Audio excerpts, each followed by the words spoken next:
a spacious hall with side rooms decorated for the carnival. Remember, this is not Germany with its dances of death, devils, and fools. A bright and happy festival is waiting you. Our sovereign, on his visit to Rome, has made the journey serve our pleasure as well as his advantage, and he's brought back a merry world with him from beyond the Alps.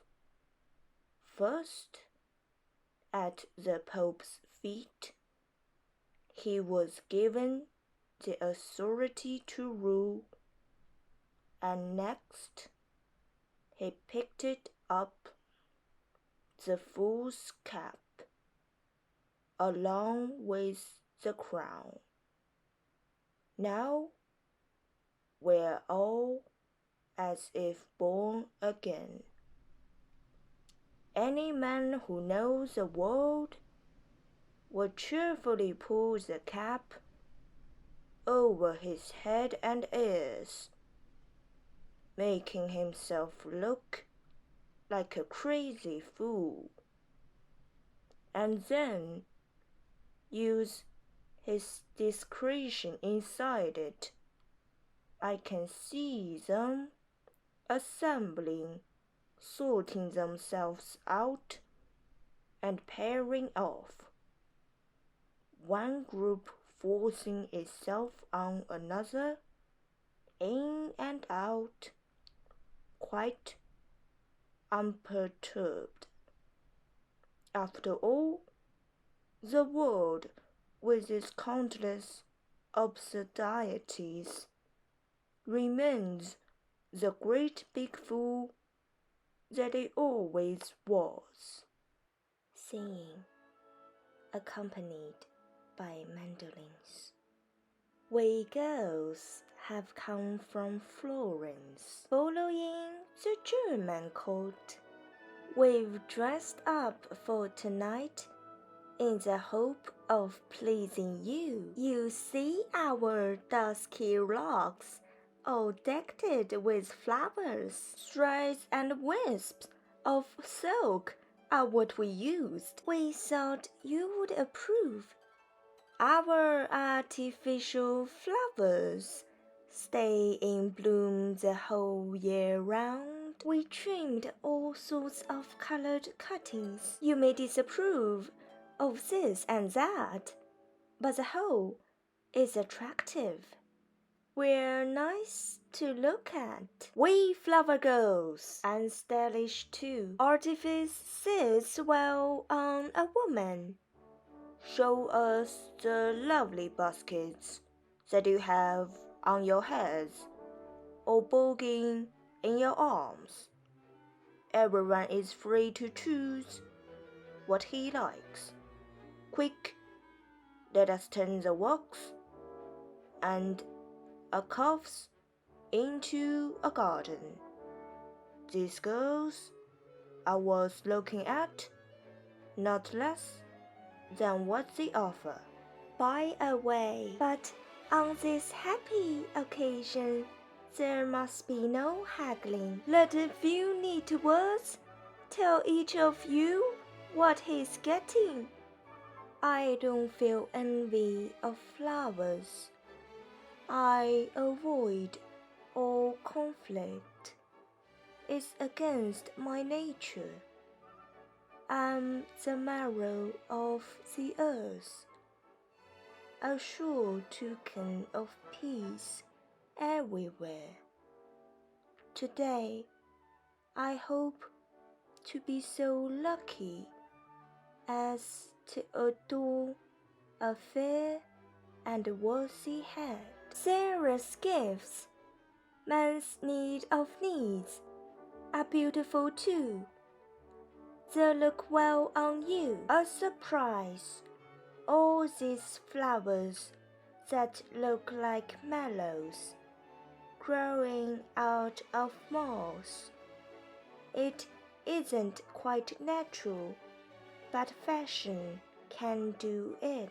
Even FAUST wouldn't venture to name me. Yet I hope to find favor with some at least. One perhaps who would bind me in her hair or wear me on her heart. Hidden, challenging.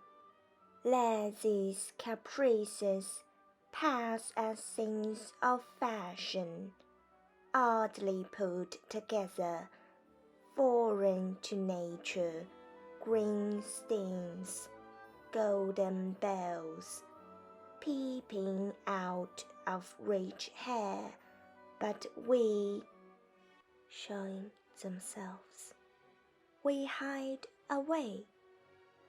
Lucky those who can find us when summer comes and roses break into bud. Who would not care to see this promise, this fulfillment in Flora's realm captures the eye, the mind, and the heart. The flower girls display their wealth along the abode walks, singing, accompanied by lutes.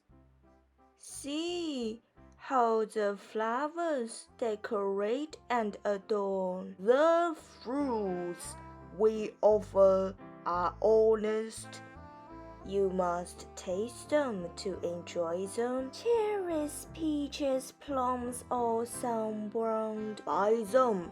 Tongue and palate will tell you more than the eye. Come, feast on our ripe fruits. You can write verse about roses, but apples you have to eat. Allow us to join your young folk and dispose our ripe offering among theirs. In these festoons, in bays and bowers, you will find everything at once: bud, leaf, flower, and fruit, singing in alternate choice with guitars and lutes. They continue to bargain and decorate. Mother and daughter. Daughter, when you were a baby, I put a little hold on you. You were so sweet, so delicate. I saw you at once be sourced, married, and well off. I saw you as a woman. But now, so many years have passed, and nothing has happened. The wooers, so gay, so many, quick flitted by. Though you danced with one and nudged another with your elbow, whatever parties we planned, they led to nothing. Forfeits and such like games never worked. The silly men are all on the loose today. Sweetheart, try uncrossing your legs. You might catch one that way. Other young girls join the party, and there is intimate chatter among them. Fishermen and bird catchers with nets, fishing rods, limed sticks, etc. Enter and mix with the girls. Attempts on both sides to capture or invade lead to pleasant dialogue. Entering, both terrors and clumsy. Make way! Make way! Give us lots of room! We cut down trees. They fall with a crash, and when we carry them, we're rough and ready. Don't take this wrong. Just say to yourselves, if there were no glued ones like us in the country, how could refined ones be there at all? No matter how clever. Remember this, we have to sweat to keep you from freezing. Awkward, almost silly. Fools you are born with your back bent. We the clever ones never carried a lot. The things we wear, caps, rags, and jackets sit light on us. We're always easy, always idle, lightly shod, ready to run through the crowded market, or stay, or camp, or hearing a cat call, glide through the fog, slippery asses, or dance or shoot, all of us together. You're free to blame us, you're free to praise us. We don't mind at all. Phoning, you woodcutters and you fellows, the charcoal burners are the men for us. For all our pony and all our scrapping, our yes is nothing, and flowery phrases, and blowing cold or blowing hot to suit the moment, what good would it be? Even fire from heaven would be no use, unless there were logs and loads of charcoal to fill the heath and make a fire, for food to fry on and cook and sizzle. The real gourmand that licks his plate well, smell the roast and smell the fish, and outdo himself at his patron's table, blind drunk. Today must go without a hitch. I never felt so grand. Let's have some fun and sing some songs. If I sing the songs myself. So here goes again. We'll drink together. You behind there, come here, come here. When our glasses clink, then all is well. My wife got mad. She yelled at me when she saw me strutting in these gay colors. She called me a dummy, a tailor's dummy. But me, I drink with the other dummies. When our glasses click, then we're all right. Don't tell me I'm lost. I'm where I want to be.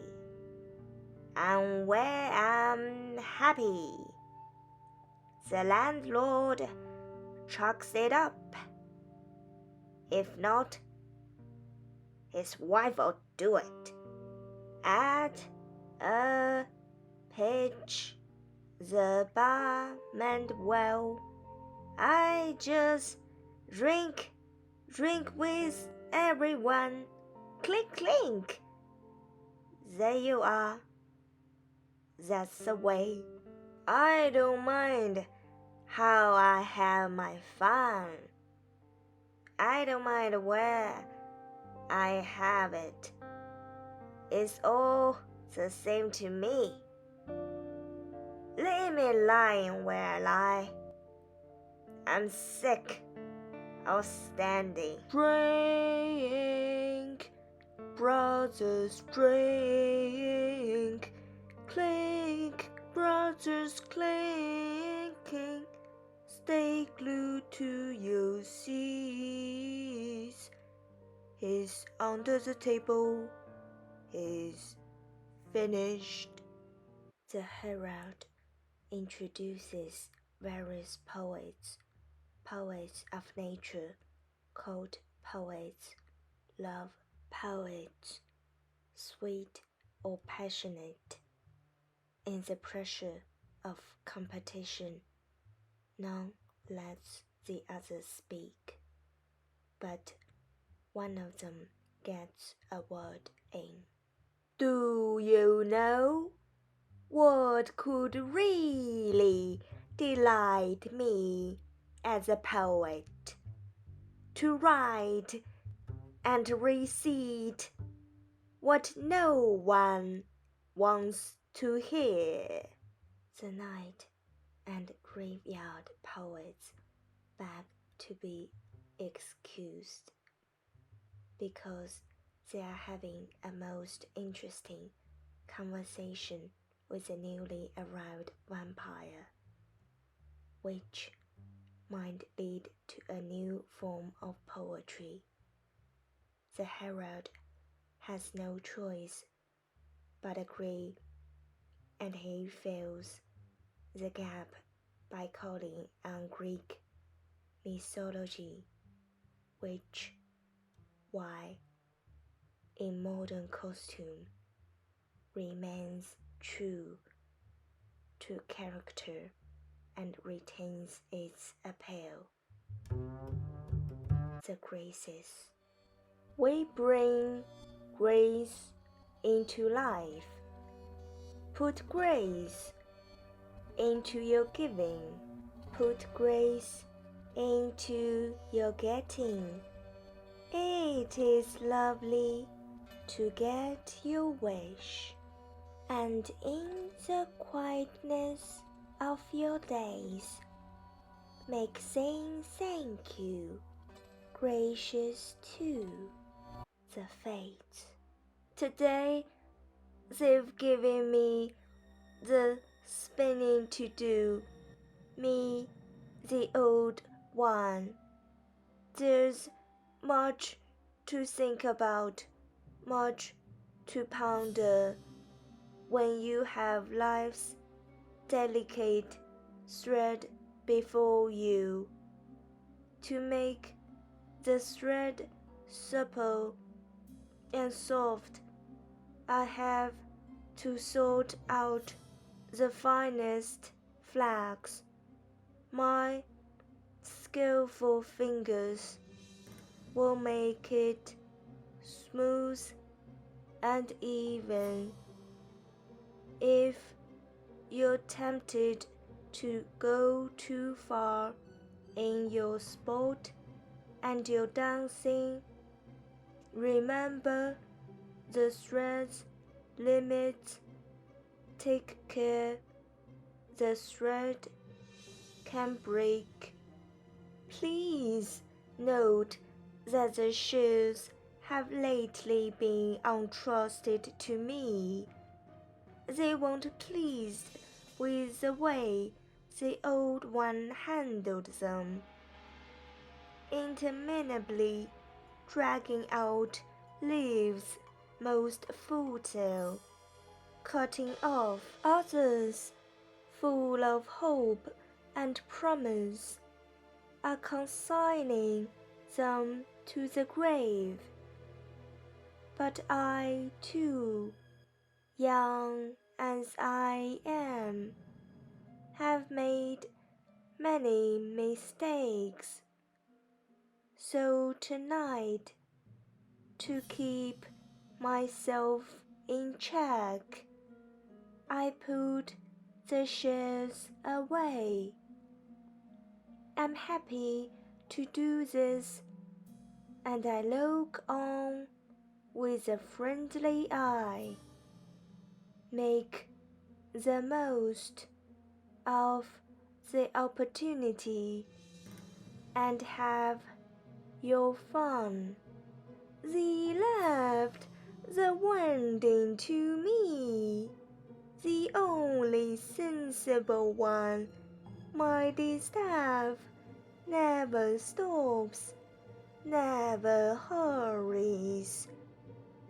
Threads come, I wind the threads and guide each one, never letting any slip, always keeping them in place. If ever I forgot myself, I should fear for the world. Hours add up, years add up. The weaver takes the skin. You won't recognize the next batch, no matter how learned you are. To look at them, you'd never dream what mischief they've done. You'd say they were welcome guests. You'd never believe that these were the furries. They're so pretty, such good figures, friendly, and not old at all. But you just have dealings with them, and you'll soon see what serpents they are. For all the harmless look, they're malicious, sure enough. But today, when every fool boasts of his failings, they don't want to pose as angels either. They confess there's a plague of tongue and country. The furries, he's warned you, but you'll trust us just the same. We're so young, so pretty, and such flatterers. If one of you has a sweetheart, we'll scratch him behind the ears and tell him face to face that she's going after one or two others, and she's stupid anyway, and doesn't stand straight, and has a limp, and if he's thinking of marrying her, she's a poor choice. And we'll get after the girl too, and say to her that not long ago he was running her down to that other girl. Some of us will stick, even if they make it up again. That's nothing. Let them once get joined together, and I take over. I know how to sell their happiness for them, and never miss.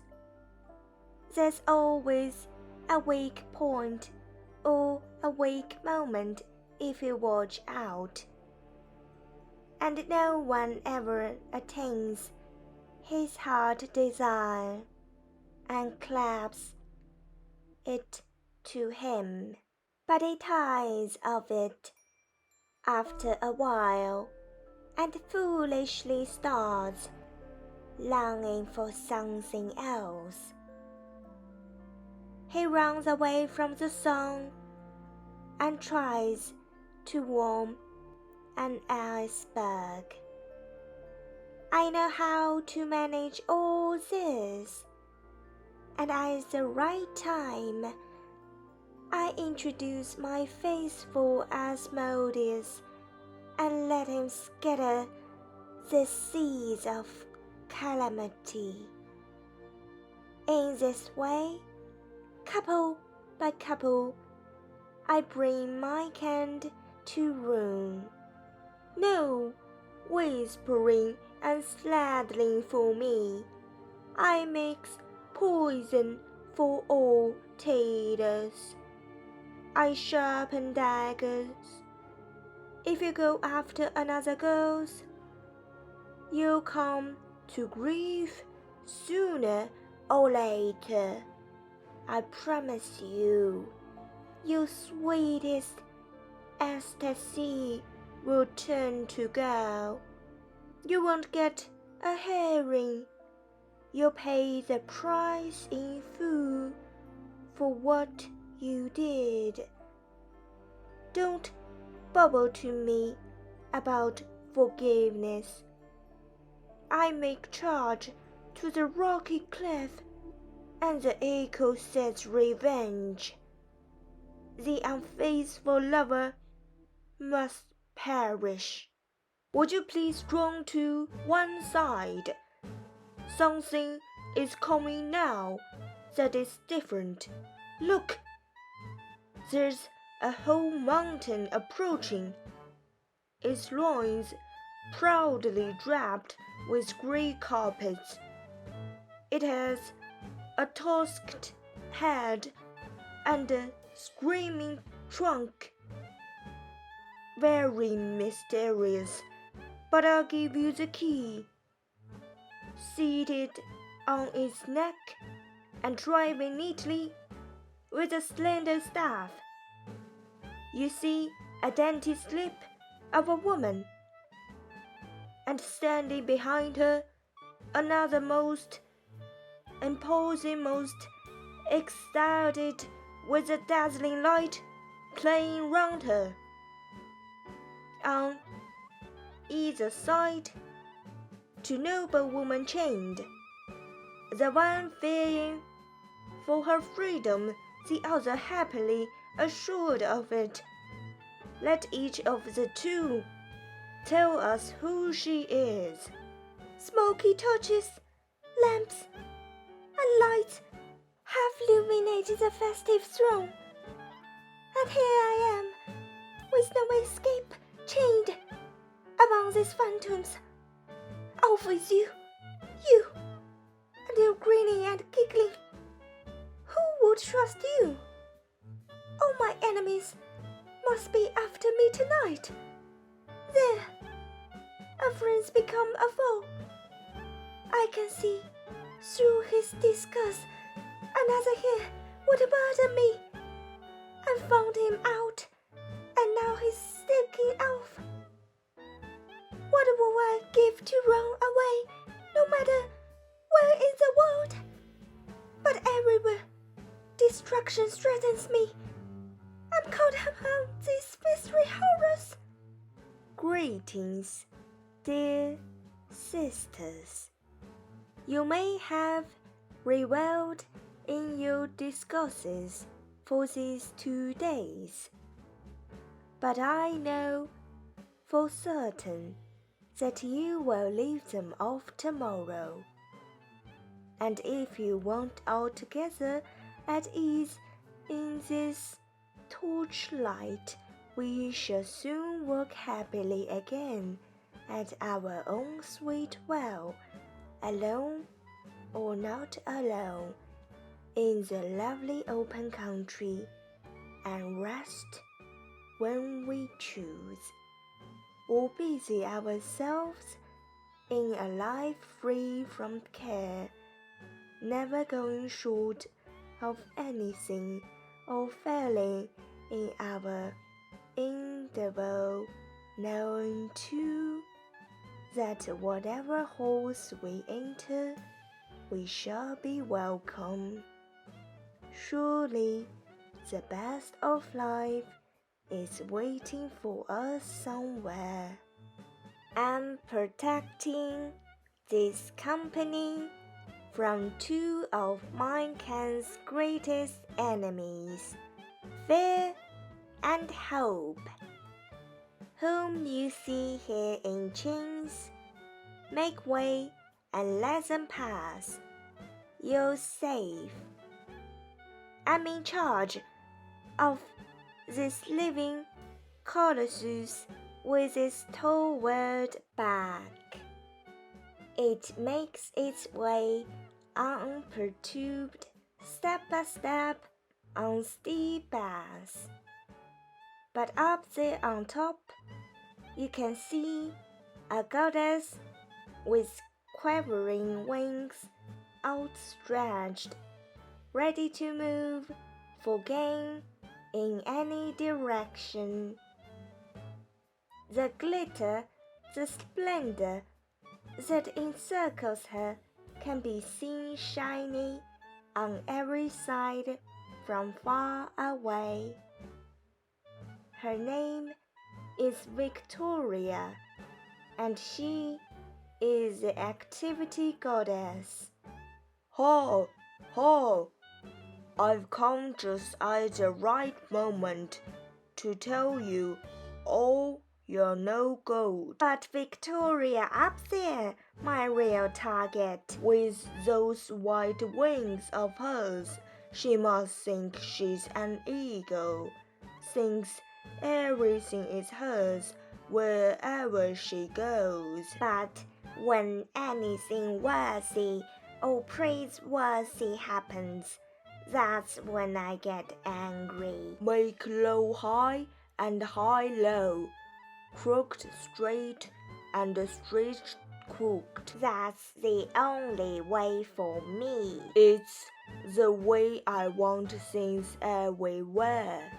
Then let my ghost stab work its stake on you, you dirty dog.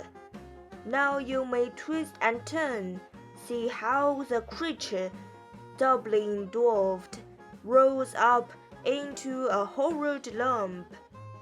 But what a thing! The horrid lump has turned into an egg, and see, the egg has swelled up and burst, and gave birth to twins, an adder and a bat, the ones crawling off in the dust, and the others flying to the ceiling. They mean to meet outside. I wouldn't care to join them. Quick! They're dancing over there. Oh, I wish I was out of here. Can't you feel these wild creatures around us? I can feel something in my hair. I've got it in the foot. None of us are hurt. But we all got a fright. The fun's over. That's what they wanted, the vermin.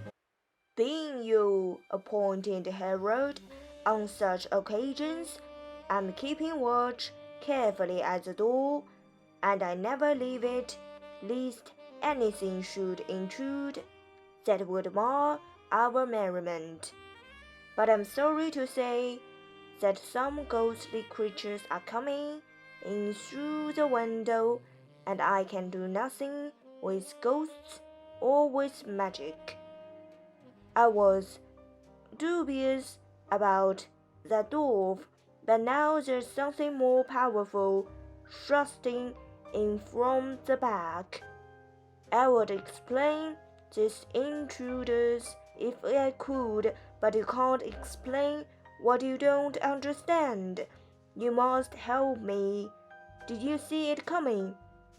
It's a gorgeous carriage and four, passing through the crowd, but not dividing it. There's no disturbance anywhere. I can see colored lights away off and stars floating round. It's like a magic lantern.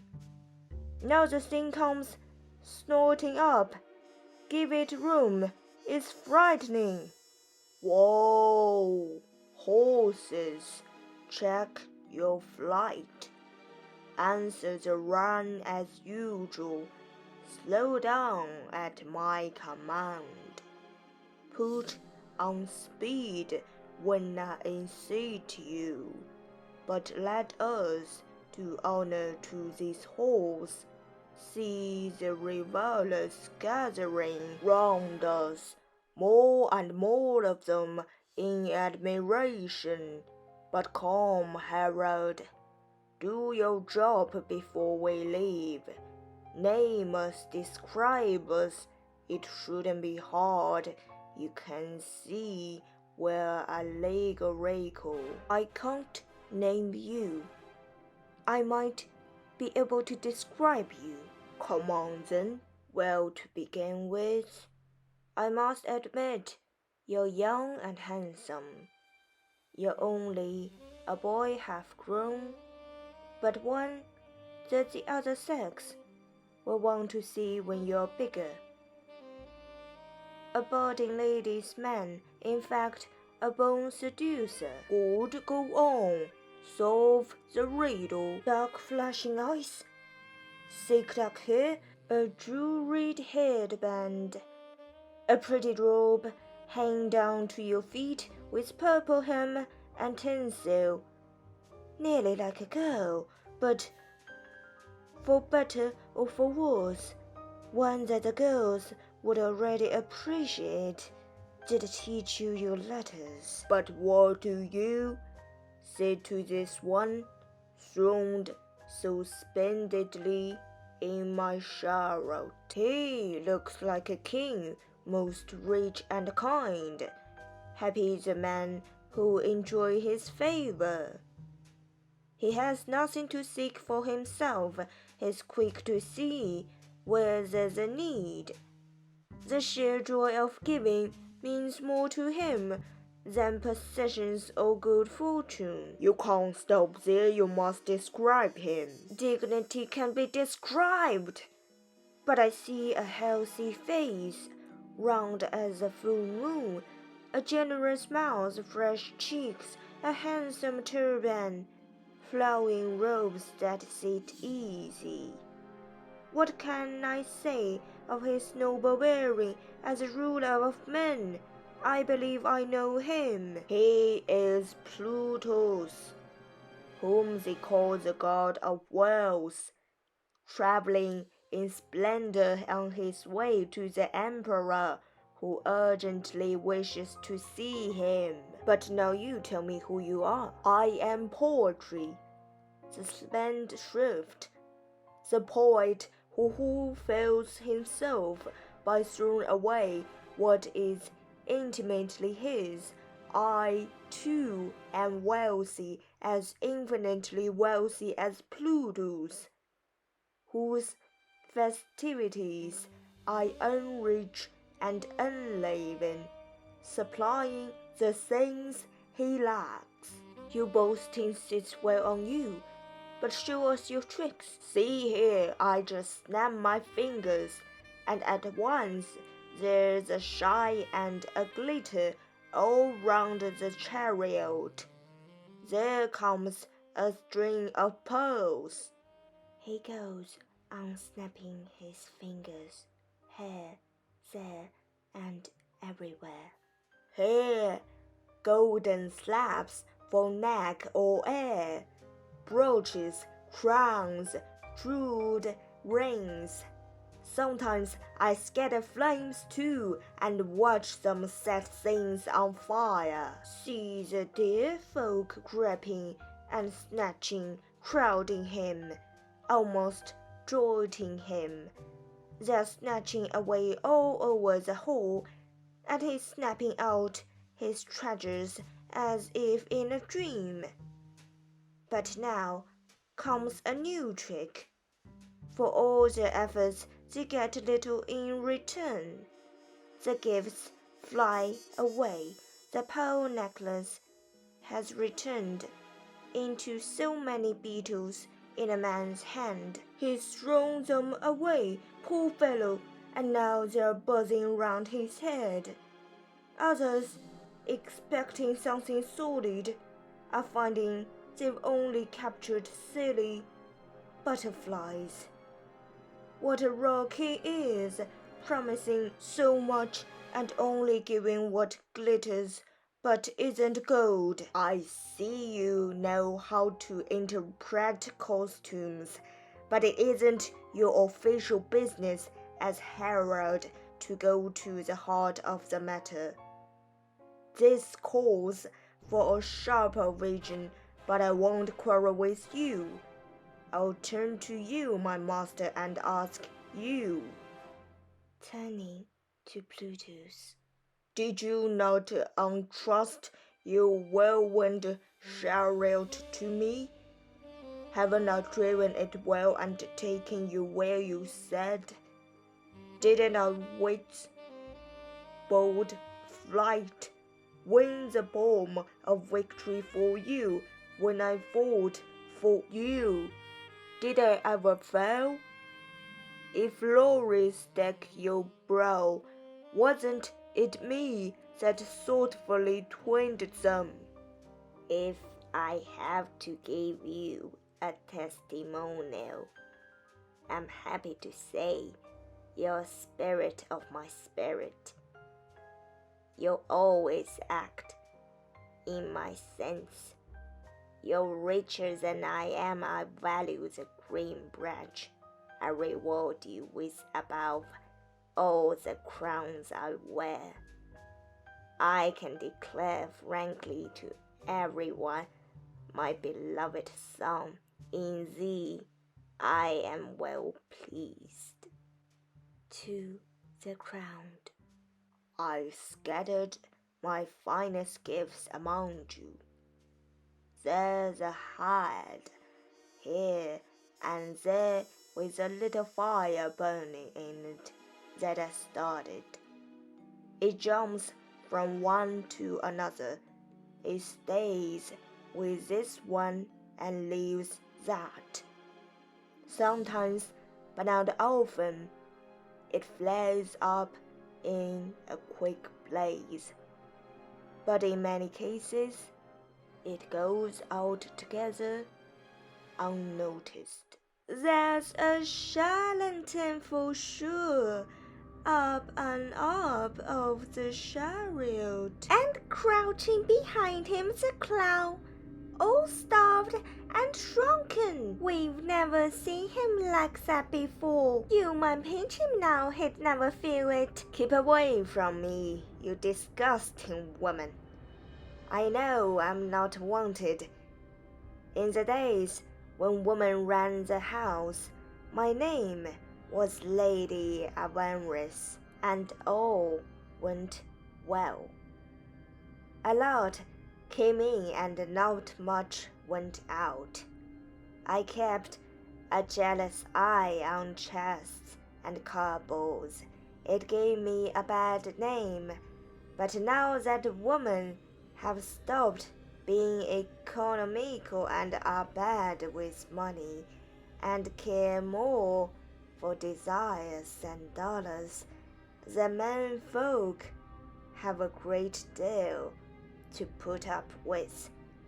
That's confronting them whichever way they turn. What cash the women can scrap together they spend on their finery or on their lovers. They eat better and drink more. In their wretched company, all this makes me greedy for gold. I'm male, not female anymore. Call me the miser. Let the old dragon stick to his dragons. The whole thing's a hoax. He's come to stir up the men, and they're trouble enough already. A man of straw gave him a punch. His thing as alas can't frighten us. Paper dragons too. Let's have a go at them. See my staff, calm yourselves. But I'm not needed. These fierce monsters have got excited. They quickly cleared a space. They're spreading their double pails of wings and spitting fire angrily from their scaly jaws. The crowd has scattered. The place is clear. Plutus dismounts. He's stepping off. How like a king, he raises his hand. The dragons at once lift down the treasure chest. With the mister sitting on it and set it in front of him. It's a miracle. To the charioteer. Now I release you from your irksome duties. Off you go, lightly to where you belong. This is no place for you, beset as we are all round by things garish, confused, ugly, turbulent. You need to be where you can look with a clear eye into the clear. Be master of yourself and confident. In a world that cares for the good and the beautiful, seek and abound in solitude and create your world there. I shall value myself as your envy and love you as my nearest of kin. Wherever you go, there is plenty, there is abundance. Where I go, everyone feels himself gloriously the gainer. Men often hesitate in this country life. Should they go with you or go with me? If they go with you, they can idle their time away. With me, there's always something to be done. I never act in secret. I only have to breathe, and I give myself away. Goodbye, then. I know you wish me well, but say the word. Whisper it, and I'll be back. The time has come to release our treasures. I touch the locks with the hero's staff, and the chest springs open, and see red gold rising molten in these bronzing vessels, threatening to engulf the treasures, crowns, chains, rings. Oh, look! Just look! It's welling up in the chest. It's overflowing. Gold vessels melting away, turning into rolls of coins. Ducats brand new, bubbling up and down. What an temptation! See my heart's desire bouncing on the floor. Don't miss the opportunity. Bend your backs and get rich. Let's grab the whole chest in a flash. You fools, what are you up to? It's only a joke. You'll forget it all by tonight. Do you think the money's real? Contents would be too good for you. Stupidly taking a pretty effect for the truth would be wasted on you. You snatchers at illusion and obscurity, Pluto's hero of the masquerade, scatter these people, clear the floor. Your staff is handy. Lend me it for a moment. I'll dip it in the blue. Now, you masqueraders, look out. See the flashes. The sparks flying, the stuff's catching fire already. If you come near, you'll get singed, and no mistake. Now, I'll go the round. Oh, we're done for! Escape if you can! Get back! You're behind there! It's spraying right into my face! My, that stuff's heavy as well as hot! It's the end for all of us! Get back, you mamas! Back, you idiots! If I'd wings, I'd fly! The crowd has scattered. They're all pushed back and no one hurt. But I'll draw an invisible line for safety. Splendid work. I'm grateful to you. Be patient, good friend. There's plenty of disorder yet to come. Now we can take a friendly look at this people, all ranged round in a circle, and why shouldn't we? The women are always to the fore when there's anything to nibble or to stare at. I'm not so shriveled up yet that I don't find a pretty woman pretty, and today, seeing that it costs nothing, I'll try my luck among them, but it isn't easy to make yourself heard in all this crowd, so I'll see what I can get across to them with a little pantomime. There are things you can't say with your hands and feet. I'll have to fall back on one of my pranks.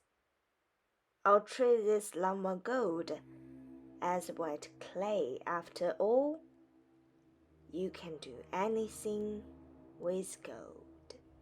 What's the skinny fool doing? You wouldn't think he had a sense of humor. He's working the gold in his hand like a doll, squeezing it, rounding it, but it's still shapeless. And now he's turning to the woman, and they're all shrieking and shrieking back in disgust. He's a mischief. I'm afraid he's being indecent and liking it. I can't let it pass. Give me my stuff, and I'll drum him out. He has no notion what is about to descend on us. Leave him to his fooling. He'll soon be pushed aside by forces stronger than himself. Singing. Here we come from hell and down, the religious army of Pan's worshippers, forcing our way into the empty circles. We know something you don't know what, but I know you and your great god Pan. You've taken a bold step, and I know what you know. It is my duty to let you in, and I hope your bold adventure will not turn out badly. There's no telling what can happen. They aren't prepared. They don't know what they are in for. Look out, you tinselled, TV'd people. We're coming down on the run, coming in great jumps. We are a rough crowd.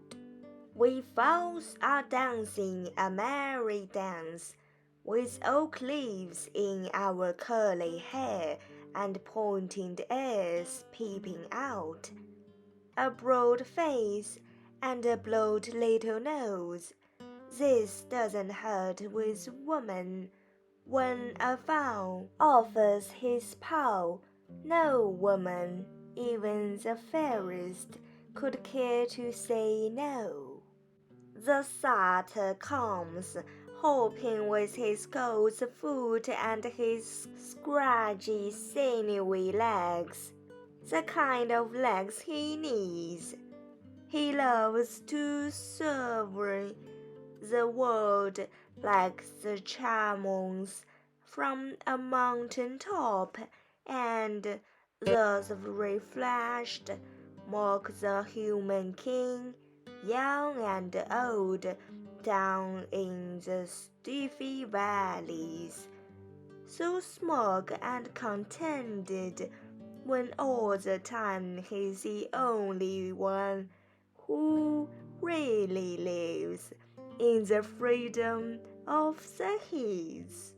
We little gnomes don't like to stay in pairs. We flit about all over the place, in mossy jackets with our little lambs, thrown like ants, always busy, each by himself. We belong to the Goldfellow family, well known as rock surgeons. We carve the walls of the high mountains and pull the metals down with a miner's cherry hoe. We mean it well. We are the friends of man, but the gold we turn out only furthers self and lechery. The iron is wanted by those who in their pride invited wholesale murder. If you ignore these 3 commandments, you won't respect the others. This isn't our fault. We are patient. You must be patient too. We are the so-called wild men, well known in the Harz Mountains, giants in our naked strength, with pine trunks in our right hands and sick, rough cradles of leaves and branches slung round our loins. The Pope himself has no such bodyguard. Uncircling pen. Here he comes, the great God Pan, the God of the universe. You happy ones, unclothe him in a living dance. He's grave, but kindly too. He wants us to be merry. He stayed awake all the time under his blue roof. But the brooks murmur to him, and the breezes soothe him, and when he sleeps at noon, not a leaf stirs. The balmy scent of plants fills the air. All is silent and still. The nymph daren't stay awake. She falls asleep where she stands. But if suddenly his mighty voice is heard like a peal of thunder or the sea rolling, then everyone is in a panic. Armies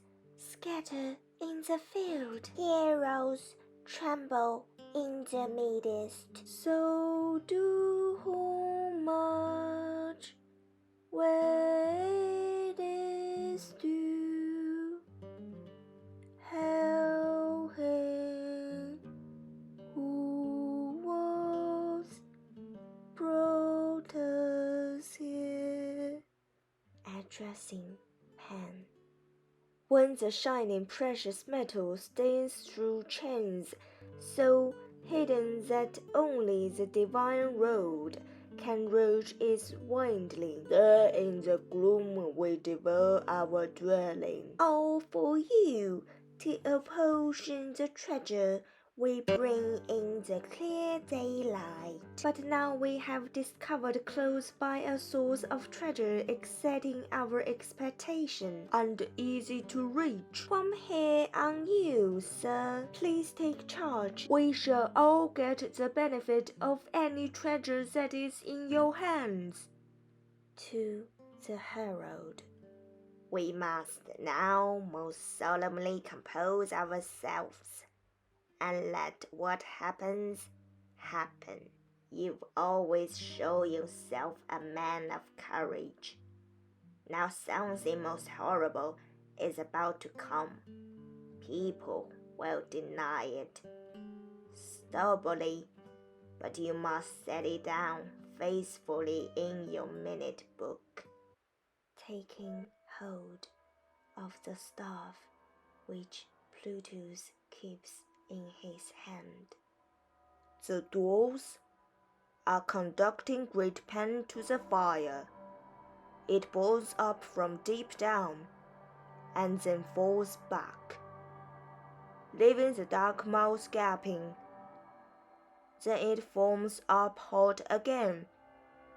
Pan is standing undisturbed, enjoying the strangeness, while pollen drops are scattered right and left. Why is he so unsuspecting? He bends over to look down inside, and his beard has fallen in. Whose can that smooth chin be? He's put his hand over it, and we can't see. And now comes a catastrophe. His beard has caught fire and flew back on, setting his wealth and his head and his breast alight. Our pleasure had turned into pain. The crowd has run up to put the blaze out, but none of them escaped themselves. As the more they beat about them, the more the flames grow. A whole group of masqueraders are involved in them and costumed. But what are they announcing now, passing the word from mouth to mouth, ear to ear? Oh, unhappy night, every unhappy, what suffering you have brought on us. Tomorrow, the unwelcome news will be heard on every hand. It is the emperor who was burnt. Oh, that this should be the truth. The emperor is burned, and those with him. Cursed be the company that led him astray, dressing up irresonant twins and coming here yelling their heads off and bringing everyone to grief. Oh, young people, when will you learn to keep your merrymaking within bounds? Oh, Majesty, when will you learn to combine power with reason? The whole wood has gone up in flames, with sharp tongues that are licking the timbered roof and threatening to burn the palace down. What grief! It is too much. Who can save us? All this imperial splendor reduced to ashes in a single night. We have had shocks enough. Now relief is needed. You sacred stuff, strike the floor till it shakes and rains again. And you, circumambient air, fill with freshness, come, you mist and pregnant lava cloud, spread out and cover this raging fire. Roustel, roll, sprinkle, moisten, quench. Turn the silly flames into summer lighting, when spirits threaten us. Magic must step in.